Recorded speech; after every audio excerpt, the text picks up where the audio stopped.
right, so Men's Health 101. Welcome, everyone. If you and I have not met before, my name is Dr. Trish Murray. I'm a physician, best-selling author, and the Health Catalyst speaker. And as a health and wellness expert, I understand the importance of men's health. I'm also humbled to have the privilege of supporting and educating people through prevention and treatment. My goal is to give you the tools to control your own health. I founded Discover Health Functional Medicine Center over 15 years ago, and I am a specialist in functional medicine as well as osteopathic manipulative medicine.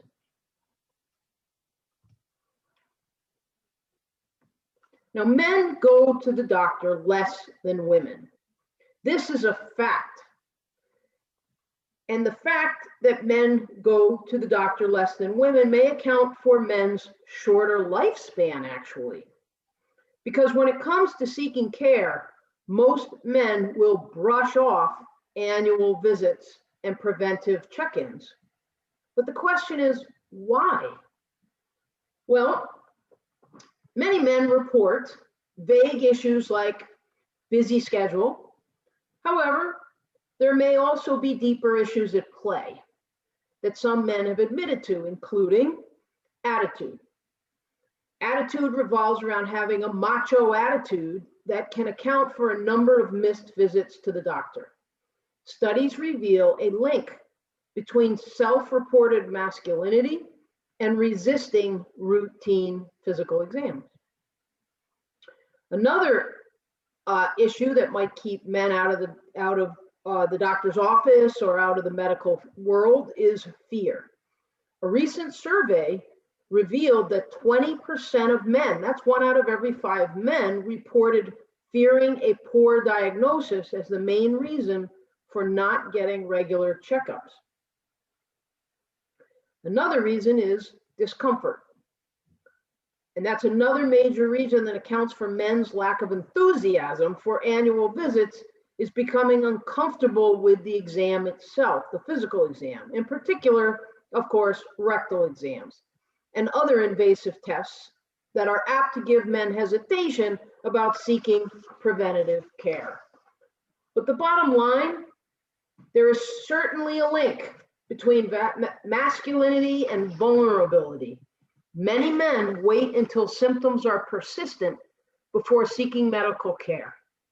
This can be an unfortunate mistake, as many conditions are preventable or treatable if they are detected early enough. So let's take a look at the screening options available for early detection. As the saying goes, an ounce of prevention is worth a pound of cure. Prevention is the most important facet of maintaining one's health. Take a gander at these chilling statistics. Only 3 out of 5 men get yearly checkups. 12% of men over age 18 are in fair or poor health. 40% of men only go to a doctor when they fear a chronic medical condition. 34% of men over age 20 are overweight or obese, which, folks, is 1 out of 3. And a big important point to understand is having an increased level of body fat is one of the main causes for low testosterone levels and eventual erectile dysfunction. So this is a really important point that men need to be aware of so that you can maintain your virility and your vitality. Now, you may not be aware of this, but annual health checkups can help early detection of heart disease and cancer, the leading causes of death among men. Screenings are even available for blood pressure, cardiovascular disease, coronary artery disease, prostate cancer, and of course, colon cancer. So let's talk about some of these things. You may already know that heart disease is the leading cause of death for men in the United States. But did you know that heart disease is responsible for 1 in every 4 male deaths? High blood pressure, high LDL cholesterol, the bad cholesterol, and smoking are key risk factors for heart disease. And according to the CDC, about half of Americans, 49%, have at least one of these 3 risk factors of high blood pressure, high LDL cholesterol, and smoking. Additional factors putting men at a higher risk for heart disease include diabetes, again being overweight or obese, which again increases insulin resistance, increases inflammation, lowers testosterone levels, and increases estrogen levels, which puts men at more increased risk for different types of cancers. Also, poor diet, physical inactivity, and excess alcohol use put a person at higher risk for heart disease. Now, the best way to protect against heart disease is through regular screenings of the risk factors, like checking blood pressure and checking cholesterol annually.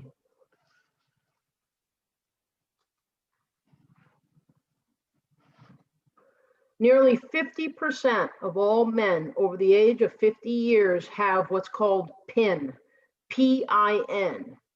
P-I-N is an acronym. PIN stands for tiny changes that occur in the shape and size of the prostate gland cells. And this is known as prostatic intraepithelial neoplasia. And prostate cancer can be successfully treated if it is diagnosed before it spreads out of the organ of the prostate. When it does spread out of the organ, that is called metastasis. And the most common place that prostate cancer spreads to are bones. Now, the initial screening is a simple blood test called a prostate-specific antigen, or PSA test. If an abnormality is found, further examinations may be requested, and then you may undergo the digital rectal exam, or they can test biomarker tests checking in the blood, urine, and other body tissues. Now, risk factors for prostate cancer include age. Of course, we're all at an increased risk as we age for more types of cancer, but age 50 years or older puts a man at increased risk for prostate cancer. At least 60% at least 60% more common and 2 to 3 times more deadly among Black men than non-Hispanic white men. So African American men are even at an increased risk for prostate cancer. A diet high in red meat or high in unhealthy fat products like saturated fats, trans fats, or hydrogenated fats. Basically anything that can live in a box or a bag and sit on a shelf for the next 5 years and not go rancid has either trans fats or hydrogenated fats in it, and you don't want to eat that stuff. It's poison and it's carcinogenic. Obesity again puts someone at an increased risk for prostate cancer, and also exposure to Agent Orange. Now, colorectal cancer, a collective term that includes both colon cancer and rectal cancer, meaning the colon is the final part of your intestines, and then the rectum is the final part of the colon, where the last bag, if you will, before poop exits the body. The American Cancer Society recommends colorectal cancer screening beginning at age 45 for men. Risk factors for colorectal cancer include, again, age. Most cases occur after age 50. Anyone with a family history should be screened earlier than 50. Already having cancer of any kind increases the risk of having it again if it was in the colon or even if it was in another organ. Inflammatory bowel disease, such as Crohn's disease or ulcerative colitis, drinking more than 2 alcoholic drinks per day, again, obesity, smoking, diabetes, and again, a high-fat diet, with fat coming mostly from meat, which has a lot of saturated fat, or again, packaged foods, processed foods that have a lot of trans fats or hydrogenated fats. Thankfully, colorectal cancer is usually preventable with screening, which should start at age 45. Now, options for screening for a long time were primarily invasive in the essence of the colonoscopy. You got to do the whole clean out the day before, you got to go into the hospital, they sedate you somewhat, and they got to put the camera up the butt and up the rectum and up the colon to be able to look at your intestines and your colon. But now there are stool-based tests that can be done that are not invasive at all. There's something called the Cologuard test. And if you ask your primary care doctor about it, they may be able to prescribe that for you. And you take a box home, and all you do is collect a sample of stool and put it in the, fill out the test the way it says and mail it off in the mail. And that's all you have to do. So it's not as invasive.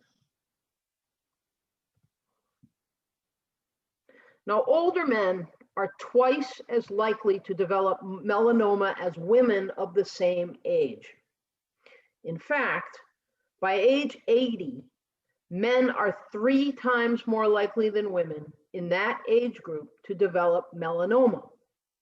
Melanoma is the most dangerous skin cancer there is. Men are also 2 to 3 times more likely to get non-melanoma skin cancers, such as basal cell or squamous cell skin cancers, than women are. One reason behind the difference may be due to men knowing less about skin cancer and the fact that men are less likely to use sunscreen. Additionally, men actually have thicker skin with less fat beneath the skin, possibly making men's skin more likely to be damaged by the sun's ultraviolet rays. Melanoma is the most serious form of skin cancer, however. Early detection is the key. So again, if you are someone with a lot of moles and different skin lesions that are different colors all over your body or on your face or your head, then you're going to want to consider getting checked every year by a dermatologist or by your primary care provider. Now, I have done a previous webinar on skin health and prevention of skin cancer. So be sure to go to my Discover Health podcast to learn more from that presentation as well. And we will post in our Discover Health Facebook group tomorrow a link to a video to help you with early detection of skin cancer lesions.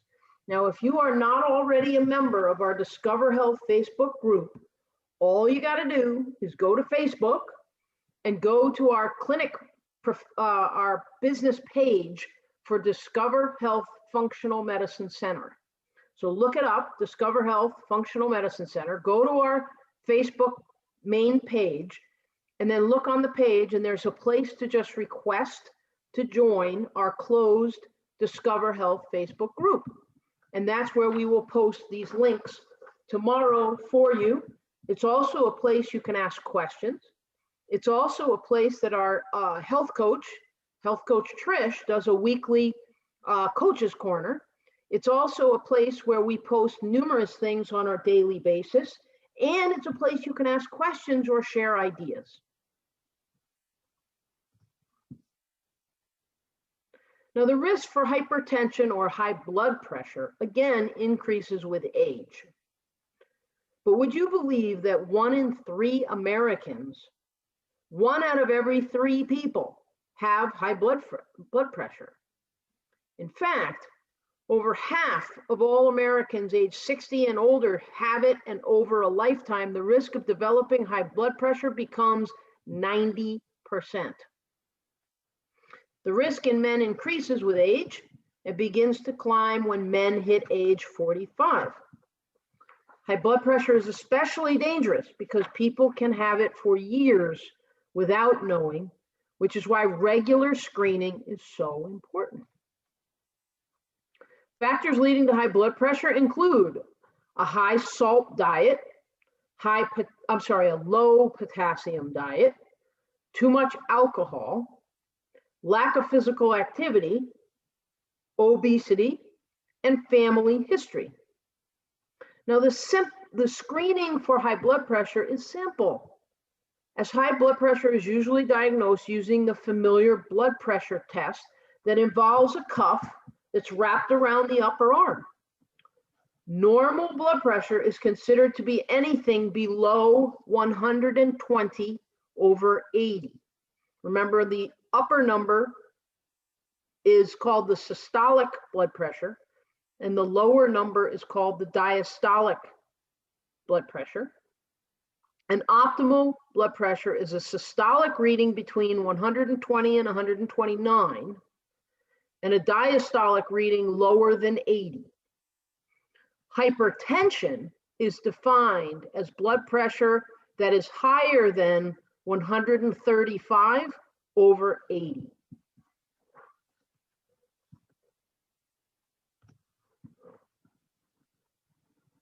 So how about cholesterol? Cholesterol is, now, one thing people don't understand is cholesterol is needed in the body to perform vital functions, such as all your hormones come from fat. So we need cholesterol to produce hormones. We need it to produce vitamin D, and we need it to produce the bile acids that help you digest the fat that you eat. Also, your brain is 60% fat and needs fat to function optimally. However, as I've mentioned before, too much certain types of fat, such as saturated fat or other unhealthy fats like hydrogenated fats or trans fats, are bad news. Now, there are two types of cholesterol: low density lipoprotein, which is called LDL, and high density lipoprotein, which is called HDL. LDL, or low density lipoprotein, is responsible for blocking arteries through a buildup of fatty deposits called plaque. This plaque buildup can block blood flow to the heart muscle, reducing its oxygen supply, leading to stroke or heart attack. Now, HDL is the good cholesterol and acts like a garbage truck by removing the bad cholesterol, LDL, from the blood, taking it to the liver for removal from the body. Now, risk factors for high cholesterol include, again, a diet high in saturated fat, trans fats, and hydrogenated fats. And again, these fats are found particularly in meats, red meat in particular, and in processed foods that are high in carbohydrates. Another risk factor for high cholesterol includes being overweight or obese. Another one is lack of exercise. Now, annual blood testing will screen for high cholesterol and should be started at age 35 for men. And also, if you have high cholesterol and you know it, the other thing that I've given a podcast on in the past is advanced lipid panels.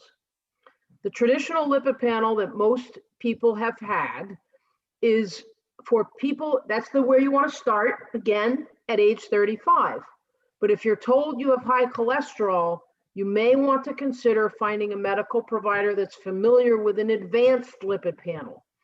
An advanced lipid panel will tell you, looks under the hood at more of the details of the engine, and will give you more information about whether your high cholesterol is actually dangerous or not.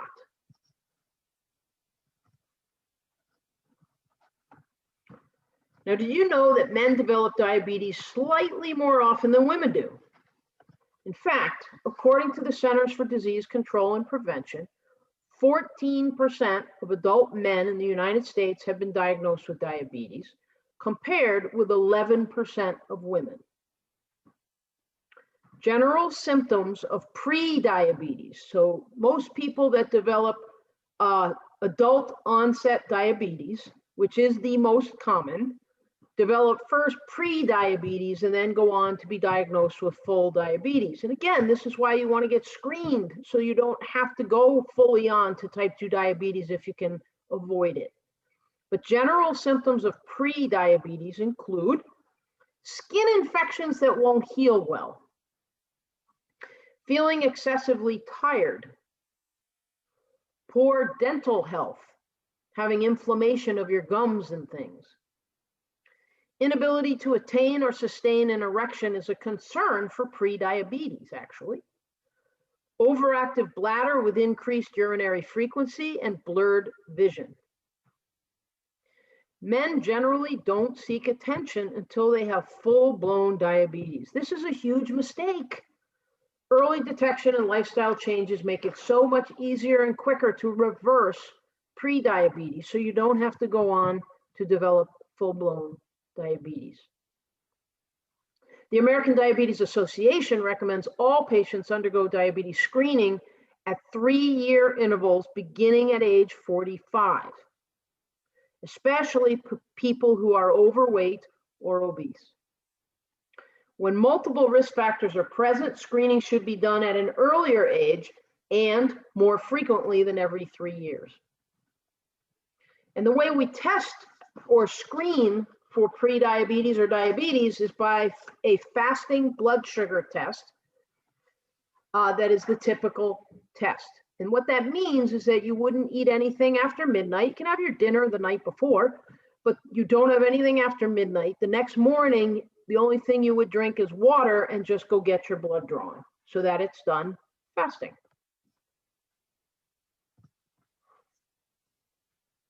Now, glaucoma. Glaucoma is a serious condition that can lead to permanent blindness within a few years without being identified and without treatment. There are typically no early symptoms, however. Only an eye doctor can diagnose and treat glaucoma before a long-term visual loss happens. This is why you should get a complete eye exam on a regular basis. Eye tests for glaucoma are based on age and personal risk factors. So if a man under, or anyone for that matter, under 40 years old should be tested every 2 to 4 years for glaucoma. If a man is 40 to 54 years old, it's every 1 to 3 years. 55 to 64 years old, it's every 1 to 2 years. And if you're over 65, depending on your risk factors, it's every 6 to 12 months.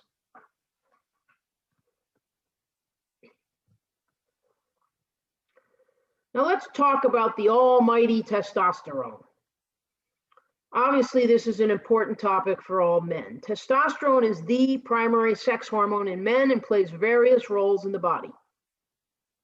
Levels of testosterone gradually drop in men as a natural part of aging. It's natural as we age. The decline may start in the 30s with a reduction of about 1% of testosterone a year. That's normal. But 1 in every 4 men, folks, that's 25% of men, between the ages of 30 and 79 experience low testosterone levels. That's called testosterone deficiency. And testosterone deficiency in men is associated with several serious health problems. 1, musculoskeletal problems, including osteopenia, which is bone loss, and sarcopenia, which is muscle mass loss. Obesity, unhealthy cholesterol levels, type 2 diabetes, and heart disease. So testosterone, if it's low, puts you at risk for all these other conditions we've been talking about. Now, screening for testosterone levels isn't normal routine. You know, your primary care doc isn't just going to do it automatically every year. However, if you experience any of the following symptoms or signs, you may request a blood check to test your male hormone levels. And it won't just be a plain old testosterone test. I'll go over that in just a minute. But the signs and symptoms you want to watch for that you might be low in testosterone are, number one, increased body fat. And of course, increased body fat that is not clearly caused by diet and lifestyle of the individual. Meaning, if you know you are eating a high-fat diet and you're not exercising at all and you have increased body fat, that might be the cause of your low testosterone, not the low testosterone being a cause of the increased body fat. But if you're working out and you're dieting and you have an increased level of body fat that you can't seem to figure out why you're not able to lose weight, it may be because you have low testosterone. And you may want to get it checked out. Another sign or symptom would be decreased strength or muscle mass. Fragile bones. If you find yourself having multiple, breaking a rib or breaking bones easier than the average person, that would be a concern. Decreasing body hair, swelling tenderness of the breast tissue is a sign of possibly low testosterone. Hot flashes, increased fatigue, effects on cholesterol metabolism. Again, your cholesterol is high and you can't seem to figure out why. Low sex drive, difficulty with erections or erectile dysfunction, anemia, where your blood counts are low, and even depression could be because of low testosterone levels. Now, if you are interested in testing the function of your testosterone because you're concerned about any of the signs or symptoms I just listed, the panel you want to ask for should include the following blood tests. One, a total testosterone. But a total testosterone, folks, doesn't tell you how much active testosterone you have. Testosterone gets bound to proteins. So total testosterone you do want to check, but you also want to check free testosterone. Free testosterone means the testosterone that's floating around in your blood that's not bound up to proteins and therefore not functioning. And the third test you want to ask for is called a sex hormone binding globulin. Sex hormone binding globulin is, if you read it out to yourself a few times, it's a globulin, a protein that binds your testosterone, binds your sex hormone, and therefore makes that testosterone non-functioning. And the sex hormone binding globulin can be high in men for a number of reasons: lack of exercise and increased body fat, for example.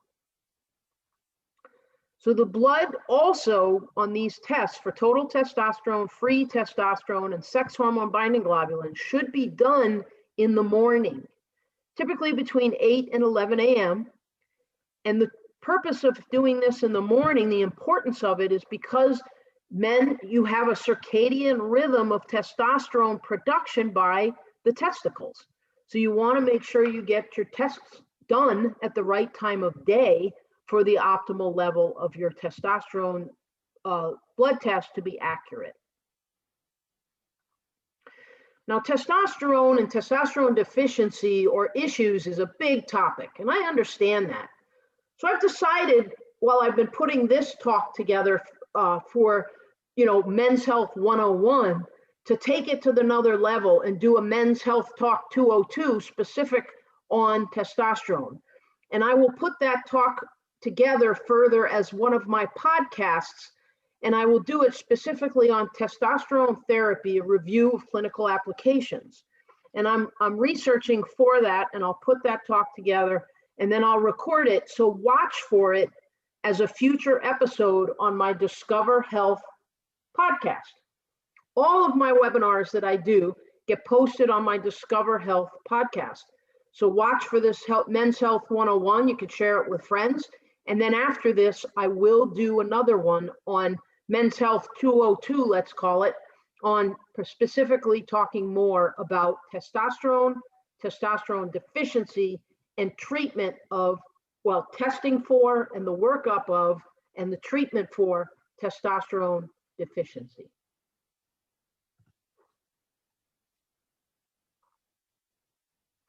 So here's a quick review of screening tests for men and when they need them.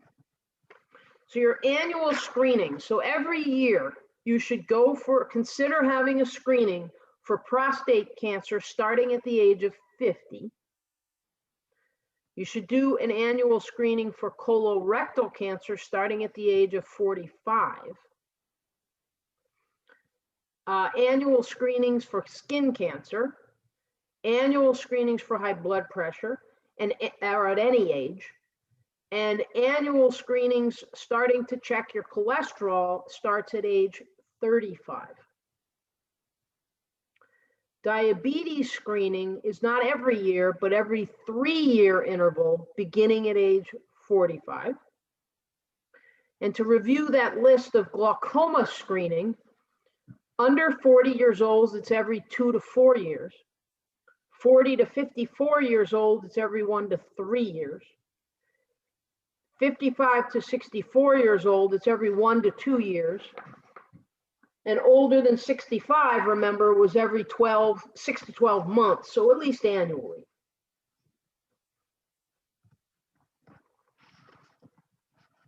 Now, lifestyle factors such as smoking, poor diet, unhealthy weight, inactivity, overuse of alcohol, and stress, of course, are linked to increased risks of negative health consequences. It's also important to be aware that severe motor vehicle accidents are much higher among men. So it's important to drive safely, wear a seatbelt, and follow the speed limit. Don't drive while under the influence of substances or while feeling too sleepy. Now, again, another thing that many men may not know is that suicide is a much bigger risk for men than it is for women. Suicide is another leading men's health risk and is attributed to depression. Anyone feeling sad or worthless and at a loss of interest in normal activities should talk to a medical provider right away. If you know anyone that's suffering with things like this, please help them and get them into medical care. You could save a life. Many of the risk factors associated with negative health outcomes are manageable through lifestyle and behavioral changes. And the rest of the talk I'm going to give now will be dedicated to discussing strategies to change poor habits in order to lower the risks of diseases that we've been talking about. So the CDC reports cigarette smoking is the leading preventable cause of death in the United States. Smoking increases the risk for coronary heart disease by 2 to 4 times. It increases the risk for stroke by 2 to 4 times. And it increases the risk of men developing lung cancer by 25 times. In fact, smoking causes stroke and coronary heart disease, damages blood vessels, and can make them thicken and grow narrower, therefore causing high blood pressure, and causes most cases of lung cancer plus other cancers almost anywhere in the body. The good news is that quitting smoking cuts cardiovascular risks greatly. In fact, in just 2 to 5 years after quitting smoking, your risk for stroke may reduce to about that of a non-smoker. Plus, if you quit smoking, your risks of cancers of the mouth, throat, esophagus, and bladder drop by half within 5 years. And 10 years after you quit smoking, your risk of lung cancer drops by half. If you're struggling to quit, then check out the handy resources to help you create your quit plan And again, we will post for you tomorrow in our Discover Health Facebook group. And again, if you're not already a member, just go to Facebook, go to our Discover Health Functional Medicine Center page and just request to become a member of our Discover Health Facebook group. We will also post a free app that will help you quit smoking.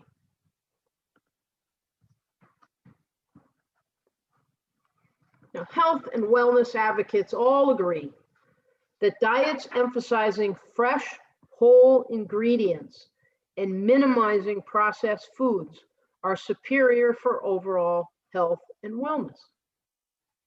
A few tips include limiting or avoiding animal products, focusing on including vegetables, fruits, whole grains, beans, nuts, and seeds, and excluding refined foods like added sugar, white flour, and processed oils.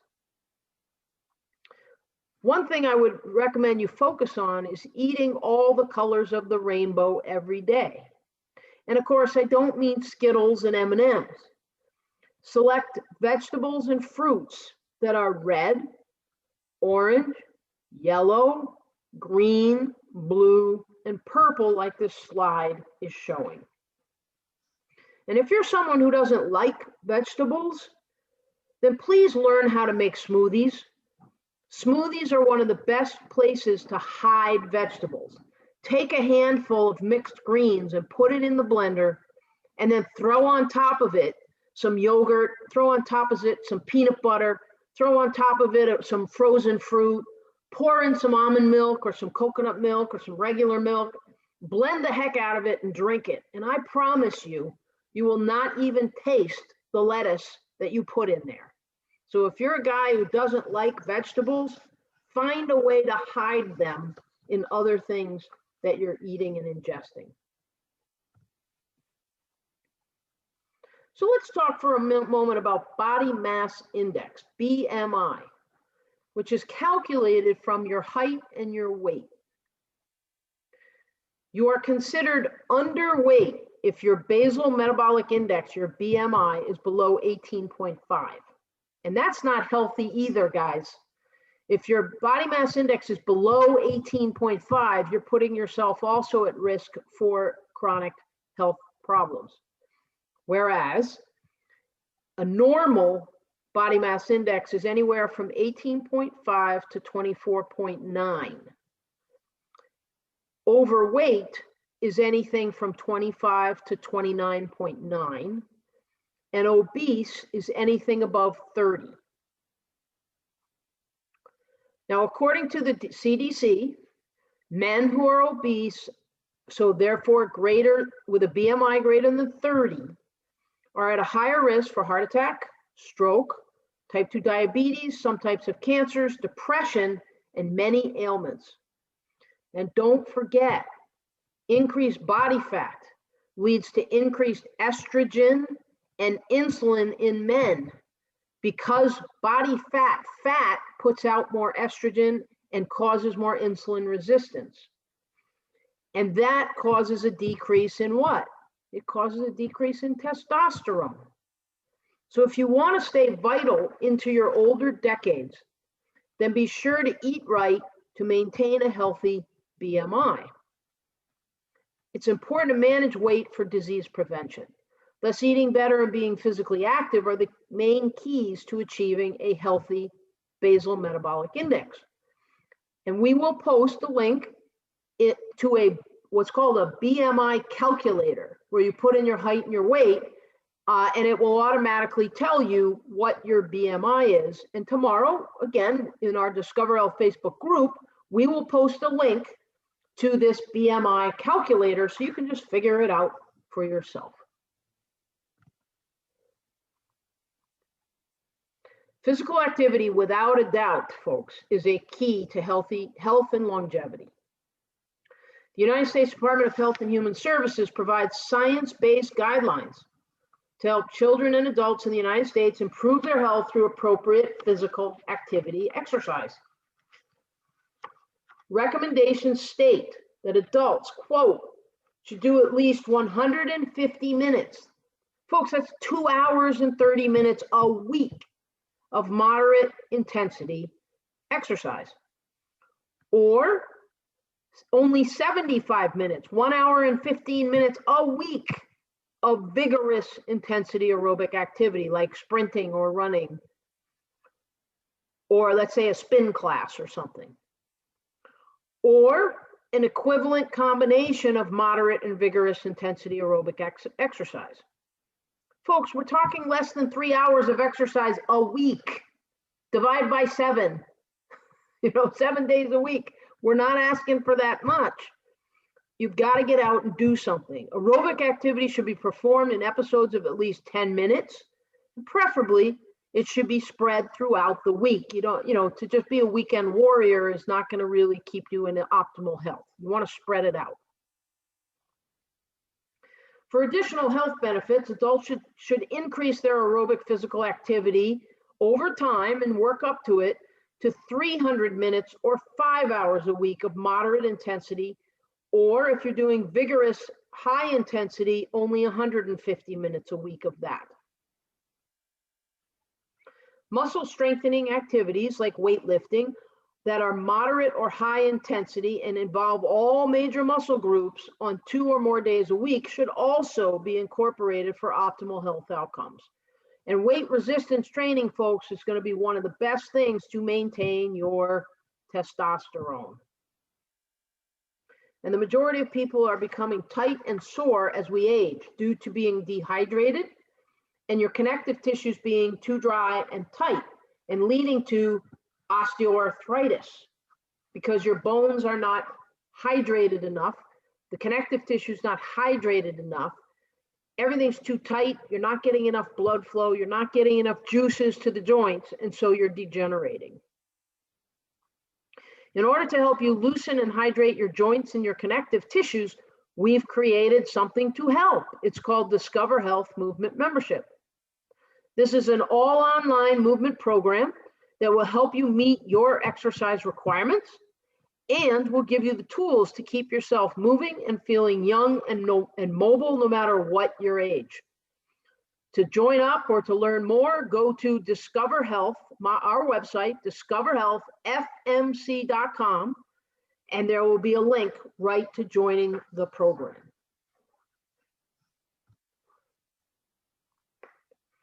Drinking alcohol should be done in moderation. For men under 65 years old, no more than 2 drinks per day should be consumed, and men over 65 should limit daily intake to 1 alcoholic beverage a day. Did you know that alcohol intake has been linked to the risk of various types of cancer, such as particularly liver cancer, and appears to increase with the amount of alcohol you drink in the length of time you've been drinking regularly? Too much alcohol can also raise blood pressure and increase the risk of heart disease and stroke.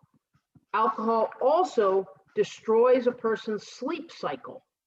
So if you have insomnia and you're stressed, and the stress is leading you to drink more, and the stress and the drinking are leading you to not being able to sleep, do you see that that is a domino effect, or the toilet bowl circling down the hole? So these types of things are things that if you try and reverse and decrease alcohol so you can sleep better, exercise more and move more to reduce your stress, life in general is going to be better, and you're going to avoid the chronic conditions that come from these behaviors.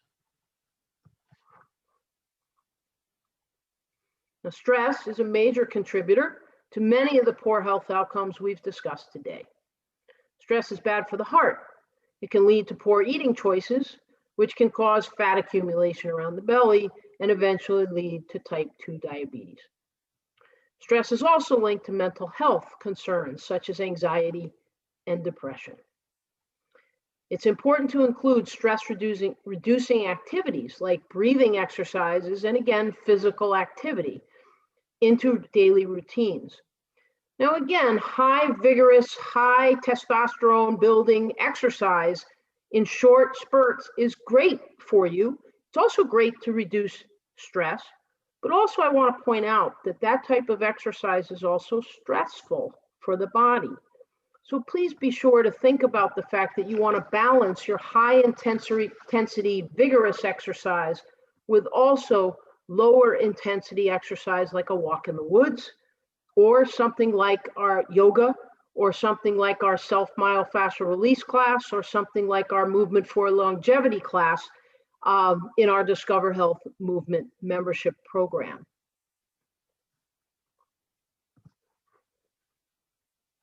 Now, as I do with most and all of the monthly webinars I give, the resources that have been used in preparation for this class will be listed for you again, where? In our Discover Health Facebook group. And we do it the day after I do the presentation, so that will be tomorrow.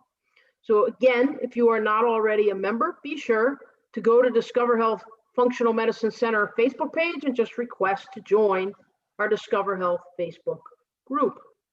And tomorrow we will list numerous resources that I use to put this talk together. So thank you so much for joining me today. I hope everyone has better understanding of men's health and how to limit your risks. Living a healthy lifestyle isn't always easy, but that doesn't mean it isn't worth trying. Nobody's perfect. I am by all means not perfect. No one is perfect. But just remember, life is a journey, and that the key to reducing risk is making better choices as best you can each and every day. And just take one step forward, one step, make one choice to make a better decision today. And if anyone needs further support on your journey to living healthier, please reach out to us at Discover Health Functional Medicine Center. Our website address is discoverhealthfmc.com. So that's Discover Health Functional Medicine Center, but I don't want you to have to spell that all out. So it's just Discover Health, the F, the M, and the C.com. There is an enormous amount of educational materials on our website, and you can sign up also for a free, and I did just say free, 30-minute introductory consultation with myself or our health coach as well, right on the website. So be sure to go to discoverhealthfmc.com and check it out.